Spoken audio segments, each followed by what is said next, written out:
Sikat na sikat ngayon si Marcos Jr. sa isang game show sa Australia. Pero bakit yung mga loyalista nga, tameme dapat proud kayo dahil nabanggit mismo ang pangalan ng amo nyo.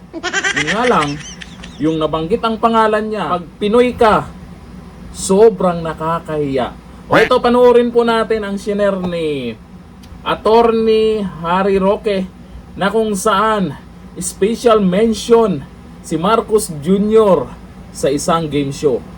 Sa mga loyalista nga, panoorin nyo to at pwede nyong i-share para makarating sa iilan na lang nakakampi nyo. Ito yung video. BBM got featured in game show in Australia.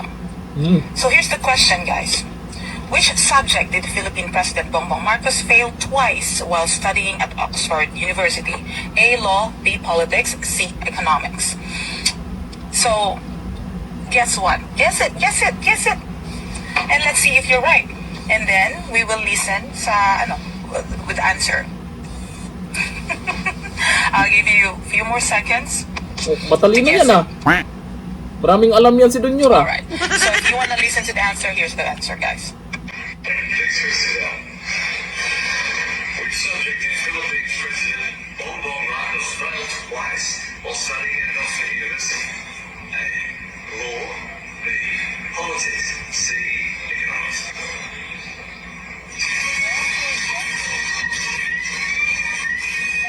President Bongbong Marcos. Wow. It sounds like it would be more funny if it was politics, so being president. Right. So you locked in politics. Locked in politics. Correct answer is yes. The funny answer is yes. Politics is right, and then straight to lock in. How ironic, right? That explains. Oh, hindi lang isang beses, 2 beses pa raw. Sumablay. Ganyan kagaling ang Marcos Jr. nyo. Sikat na sikat sa isang game show. Kung ikumpara mo kay dating Pangulong Duterte sa kasikatan niya ngayon at kasikatan ni Marcos Jr. ngayon. Oh, tingnan nyo. Ang galing-galing ng pinagtatanggol nyo. Ay malamang yung mga tagapagtanggol ni Jr. na mga vlogger dyan, tameme, mukhang nahihiya na rin kayo Bingi-bingihan kayo sa game show na to Eh baka si Auntie Claire, sasabihin fake news yan. Baka si Auntie Claire magre-reklamo sa game show na yan. Abangan po natin kung anong sasabihin ni Auntie Claire dyan. Kasi yung mga nag-comment dyan sa videong yan na isinare po ni Attorney Harry Roque, karamihan, ang sabi, ang sagot daw, all of the above. Grabe naman kayo. Isa lang naman ang sagot doon. O ito, ayon sa mga nagkomento, ang sabi ni Sam Pais Cabahog, the right answer is all of the above. Sabi ni George Aranya Balgoma, Paldo, twice pa nga. O, ganyan. Ganyan kagaling si Jr. pagdating sa politics. Sabi ni Joy P. Noriala, nakakahiya, nabanggit pa talaga name niya. Sikat na sikat nga di ba? Sikat na sikat siya.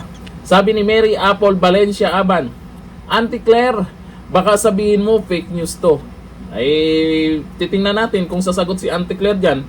Pero sobrang nakakahiya niyan. Sa sobrang nakakahiya ang game show na lumabas yung pangalan ni Marcos Jr., malamang hindi magbibigay ng pahayag si Auntie Claire dyan. Ano ipapaliwanag niya dyan? Sasabihin niyang fake news? Yung game show na yan, malamang meron silang proof na totoo yan. Pero kahit papano, si Jr. sa Australia, sikat yarn. Pero nakakahiya naman. Hanggang dito lang. Thank you. Bye-bye.